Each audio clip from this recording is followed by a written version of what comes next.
Hello and welcome to Fidelity Connects, a Fidelity Investments Canada podcast, connecting you to the world of investing and helping you stay ahead. In this episode, Investment Director Tom Stevenson joins us to discuss the impacts of the recent UK election results on the markets. Tom addresses the potential implications of the Labour Party government on investing in the UK, providing insights into how stock markets typically respond to elections. Tom highlights the positive response to the shift in power, looking at the equity and bond markets as well as the pound, all of which have risen. Discussing trade and foreign direct investment, Tom explains that the new Labour government is likely to positively impact sectors like home building, while potentially imposing more taxes on oil and gas sectors. One of the Labour's key strategies to promote growth is to rebuild relationships with the EU, which could enhance trade relations outside of Britain.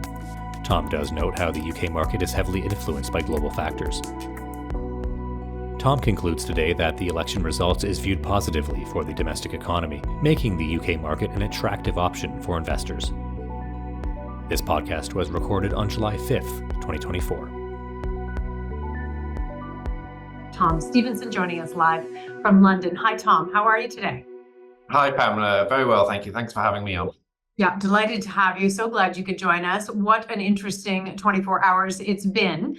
Not unexpected. That said, just sort of go into the market reaction for us, because we've seen the results. Are stock markets hugely impacted generally by elections? Well, I mean, I no, they're not. Is the short answer in the long run, and especially when they're not unexpected. And this election was pretty well flagged. We've known for some time that the Labour Party was likely to win the election, and in fact, last night the exit polls came out. Exactly spot on. I mean, they were uncannily accurate in terms of the number of seats for Labour. It's a very big majority. It's the biggest majority since the last time that the Labour Party was elected after many years of Conservative rule. Very similar large majority to when Tony Blair was elected in 1997. But these things don't happen very often, actually, these transfers of power in the UK from one party to the other. I was just thinking about this.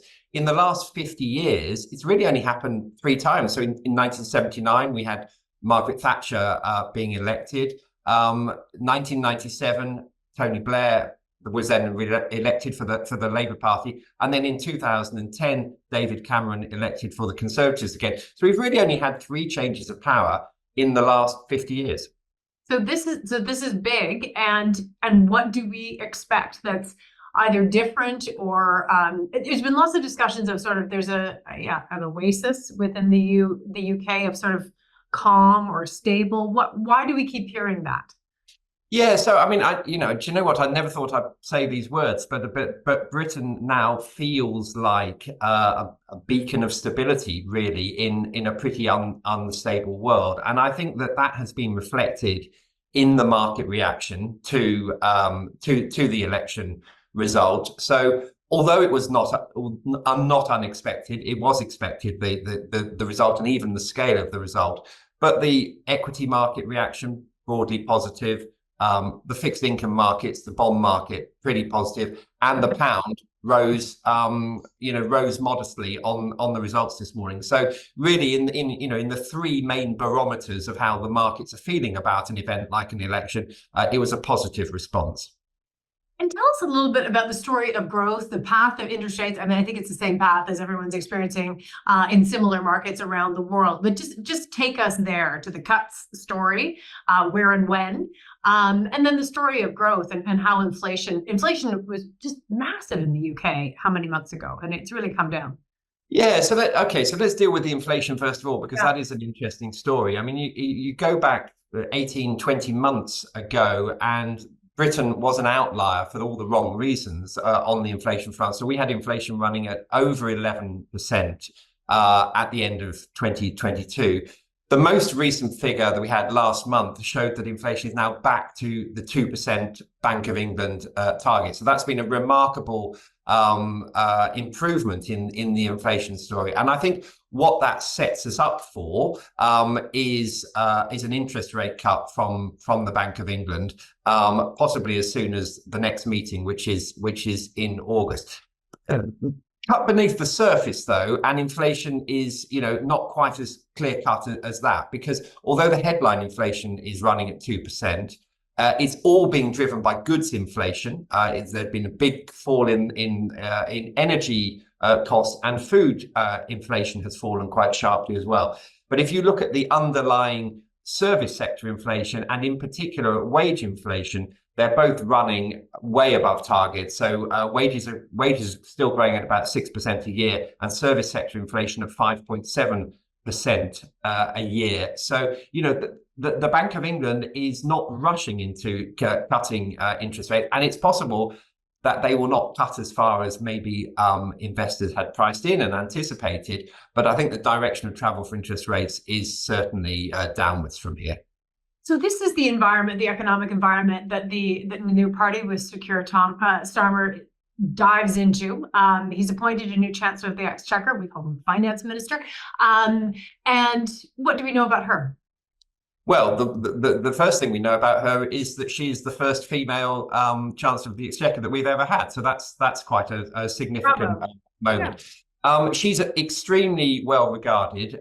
She is a former Bank of England economist, so she knows what she's talking about. And she and Keir Starmer, the leader, or the new Prime Minister, we should call him now, are both considered to be, sensible politicians. And I think this feeds into this narrative of stability in the UK. That I think that the markets and business indeed are really warming to a new administration, which is not going to take any silly risks with the economy. And of course, we have form here in the UK. You only have to go back to the end of 2022 with the short-lived Liz Truss government, on which the bond market cast a very unfavourable assessment of the unfunded tax cuts that were proposed by that government. So the Labour Party has really gone to great pains to suggest that they're not going to do anything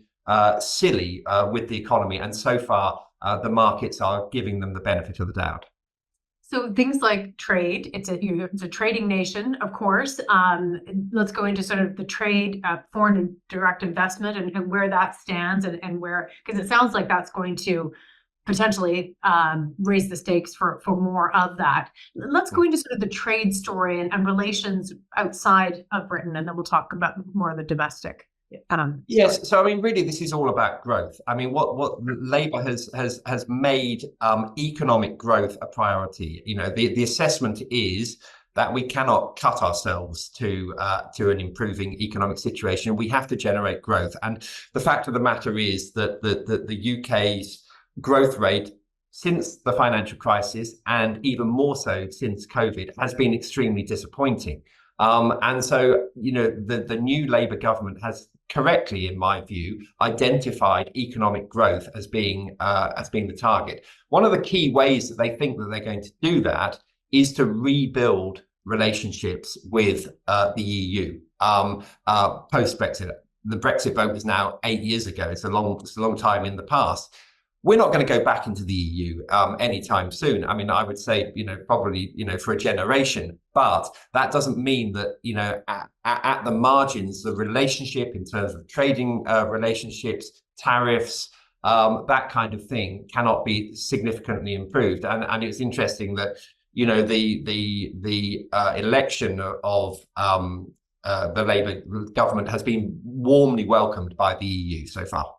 Interesting. Okay, so maybe some stitches around the edge there of better relations there ultimately. Take a look through some of the sectors and just tell us if there's sort of changes to note. And I don't know if they're necessarily directly related to the election themselves. But what essentially is the policy of this government coming in, and which sectors might it affect positively and negatively? Yeah, no, there are definitely some quite clear-cut sector implications of the election. I think probably the one of the most interesting is in the house building sector.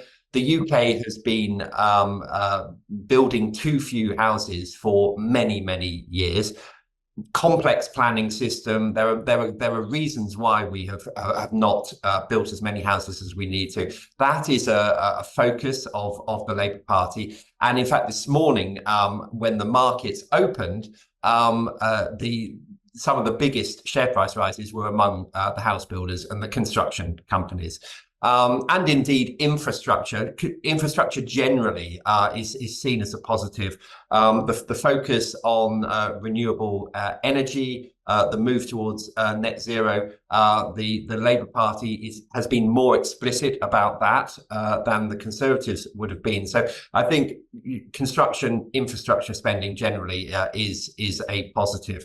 I think some of the negatives might be around oil and gas. The Labour Party has talked in its manifesto about a windfall tax on oil and gas companies. There is already a windfall tax on those companies, but extending that. So that's a negative. I think some of the utilities will be in focus. We've had a lot of issues in the UK with the water companies, for example, and they will very much be in the focus of the government. Tell us ultimately the financial sector. We talk about it, and it's a slightly different financial sector here in Canada. We have a bit of a fortress with very few banks, but in the UK, what's the approach to the financials, specifically the banks? So I think the approach to the banks will probably be more positive now because a strong banking sector is fundamental to this growth push. If you can view the banks as a source of investment and lending to grow the economy, or you can view them as a target to be regulated and taxed. And I think that the mood music from the new Labour government is that the banks will be seen as a positive in that bid to grow the economy. Okay, for lending and for getting into that. I noticed in one of the notes that you were talking about a little bit of this is the defense spending story that most countries are paying closer attention to right now. What about the UK? Yes, well, the Labour Party in its manifesto was clear about a desire to increase defence spending up to 2.5% of GDP. And again, that's being seen as a positive for example, for the aerospace sector.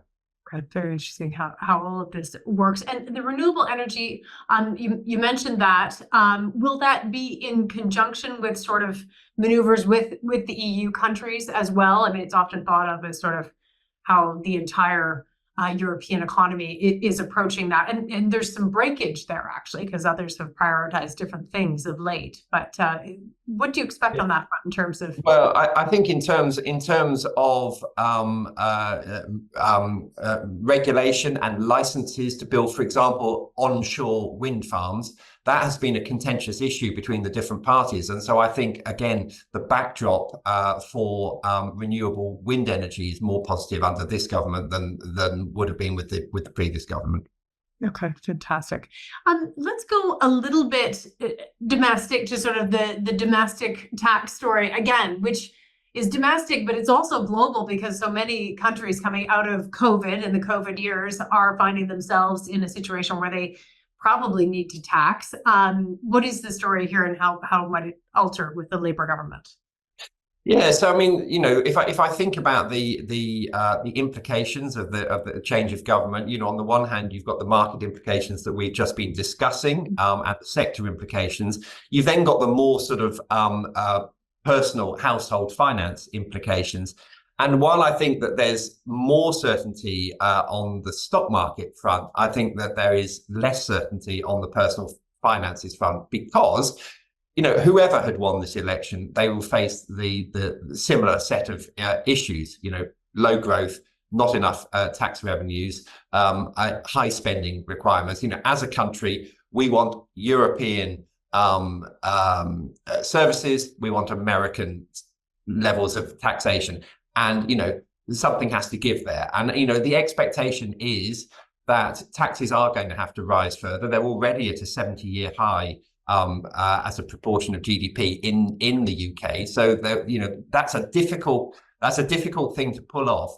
And the Labour government will, before the election, in its manifesto, ruled out increases in the big taxes, so income tax, national insurance, which is a form of income tax here, and value-added tax. They ruled out increases in those. That doesn't leave too many other taxes for them to focus on. And so the speculation is around capital gains tax, inheritance tax, and the treatment of pensions, all of which are highly contentious areas and difficult to manage. So I don't think we're going to get any news immediately on that. I think the Labour government has indicated that they want to go back to just having one big fiscal event a year, one budget a year, which will be in the autumn, probably in September or October.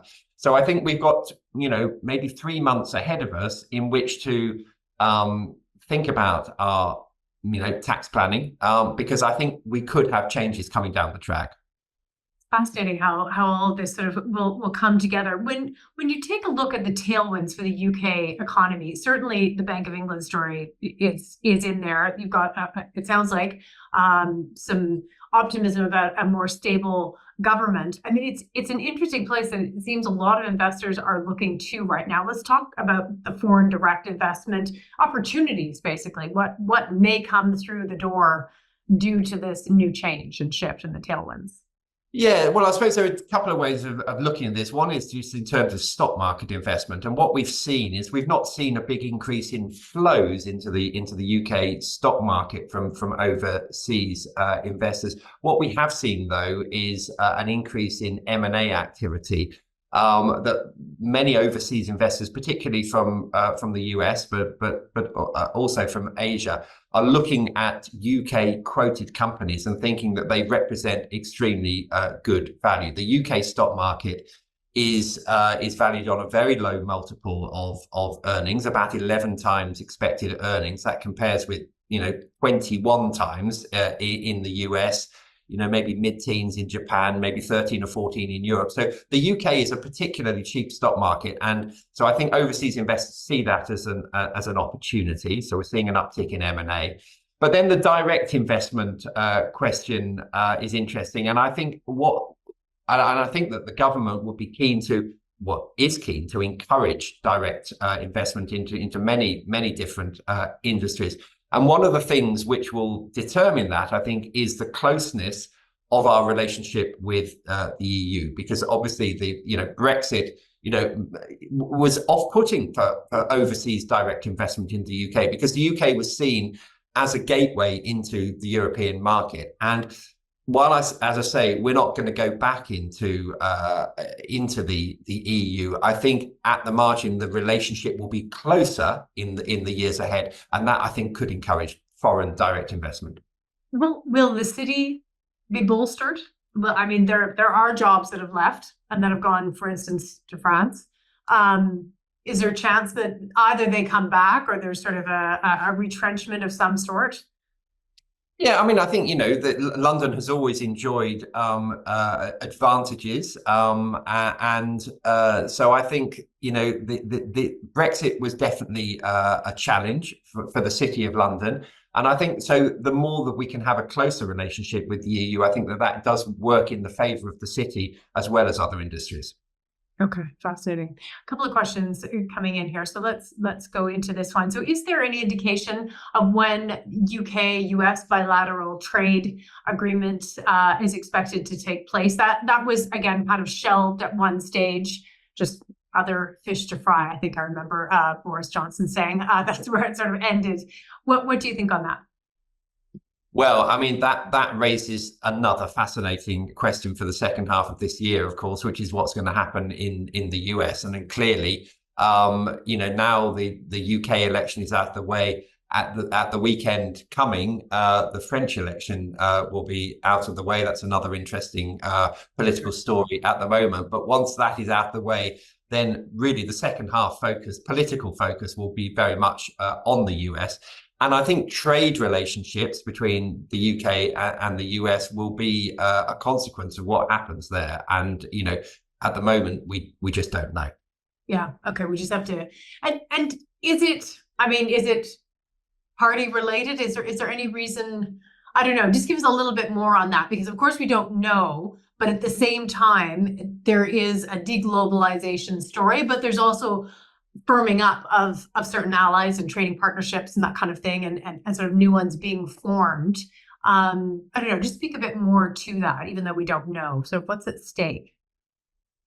Yes, I mean, I don't think that there is a particularly a party aspect to this. I think that, and it comes back to this growth focus. I think that the Labour has identified economic growth as being, and trade growth as being, a priority. So I think that they are going to do everything that they can to encourage those relationships. And to an extent, we are swimming against the tide of deglobalization. And sort of localization of trading patterns. But the UK is a trading nation, is an external looking nation. And I think if we are to energize the economy and to grow significantly again, then that is going to be a way to do it. Fascinating how all of this will work. I wonder if we can take a look at some of the big companies traded through the LSE. There's been news around some of them. Some of them have to do with commodities, certainly, but it's obviously a place for global finance. You mentioned valuations are on a relative basis very attractive. What do we sort of expect to see just out of interest in that market itself? Do you think people have been there and ready because we kind of knew the outcome of this election before it happened? I mean, is it going to be a long, slow burn, I guess is the question. Yeah, I mean, I think the UK is a particularly international market. I mean, the FTSE 100 index in particular is full of companies which are driven by global factors, the commodities companies you mentioned, oil and gas, pharmaceuticals companies. So, the success of the UK market at the top level, the FTSE 100, is very much determined by global factors, what's going on in the broader economy. The FTSE 250 is a much more domestically focused market. And interestingly, if you look at the market reaction this morning, the FTSE 250 actually bounced more strongly than the FTSE 100. So I think people do see this election result as being a positive for the domestic economy. Yeah, that's fascinating how that works. Okay, another question coming in. Do you see the election result affecting the parity of the pound compared to other major currencies? I mean, to some extent, there's a story of the US dollar as well that fits with this. But yeah, can you speak to that dynamic? Yes, so what we saw this morning was a modest improvement in the level of sterling against the dollar, in particular. Now, in a way, you would expect the pound to weaken, because I think that we are looking at the prospect of the UK being quite early into the rate cutting cycle. So I think that the Bank of England is likely to cut rates before the Federal Reserve. So that would be a negative for the market. So I think I think that the fact that it went the other way is an indication that the stability argument is a positive for sterling. And yes, you're right. Exchange rates are a two-way thing. So it's not just about the pound; it's about what happens to the dollar. And I think that what we're seeing in the interest rate story is a greater reluctance from the Federal Reserve to cut interest rates, because the US economy, is so strong. We are beginning to see signs of potential weakening of the US economy, but for now, you roll back to the beginning of the year when you think that the market was expecting as many as 6 quarter-point rate cuts in the US. It now looks like if we get one, it will be, somewhat surprising. We may well not have any rate cuts in the US this year. That's obviously supportive for the dollar. Yeah, fascinating how all of that works. You've mentioned it through some of the sectors that you've mentioned that are priorities to this incoming government. But I guess just a little bit more, if you would, on the room for fiscal policy.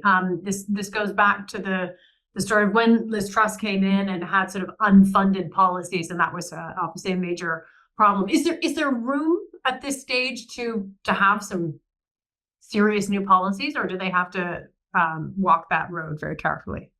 I think there's very little room for them to do anything very much at all.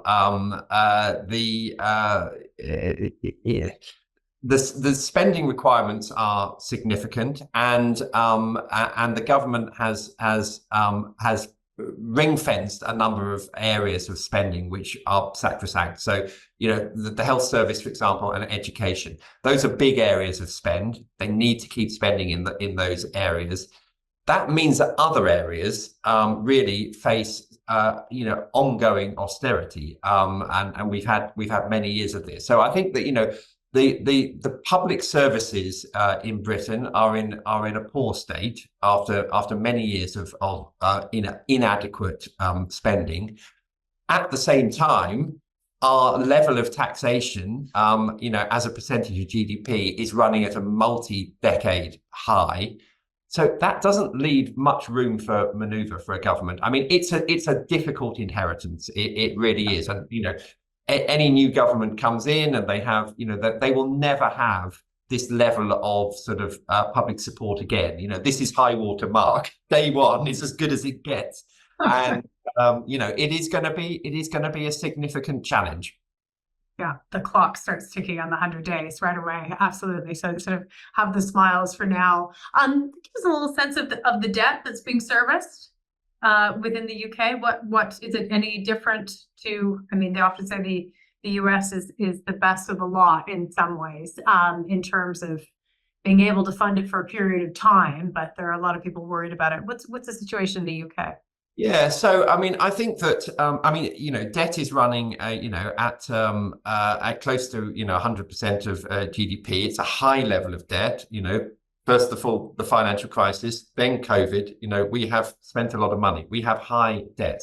I think the good news is that if you look at the bond market, and again, the reaction this morning was positive. So gilt yields running at 10-year gilt yield is running at 4.2%. It actually fell by a few basis points this morning. So that's a positive. I think that the markets are relaxed about the government's stated intention to borrow to invest.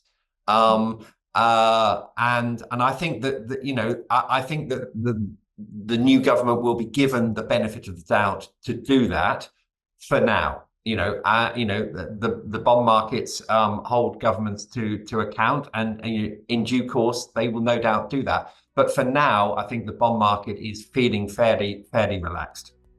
So somewhat to come around to where you began, or I think you actually even said this in advance of it, like sort of a reassuringly boring and stable reaction, which is great for investment. I'll just let you sort of make a final comment on that. But I remember you saying that. Absolutely. I mean, I think that's a good way of expressing it. I think that the UK does feel reassuringly boring at the moment, and in an unstable world, I think that's a real positive for the UK as an investment destination.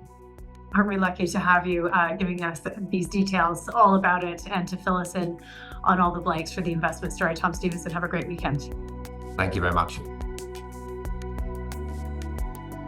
Thank you for listening to the Fidelity Connects podcast. If you haven't done so already, please subscribe to Fidelity Connects on your podcast platform of choice. And if you like what you're hearing, leave a review or a 5-star rating. Fidelity mutual funds and ETFs are available by working with a financial advisor or through an online brokerage account. Visit fidelity.ca/how-to-buy for more information. Thanks again. We hope you join us tomorrow. The views and opinions expressed on this podcast are those of the participants and do not necessarily reflect those of Fidelity Investments Canada ULC or its affiliates. This podcast is for informational purposes only and should not be construed as investment, tax, or legal advice. It is not an offer to sell or buy, or an endorsement, recommendation, or sponsorship of any entity or security cited. Read a fund's prospectus before investing. Funds are not guaranteed. Their values change frequently, and past performance may not be repeated. Fees, expenses, and commissions are all associated with fund investments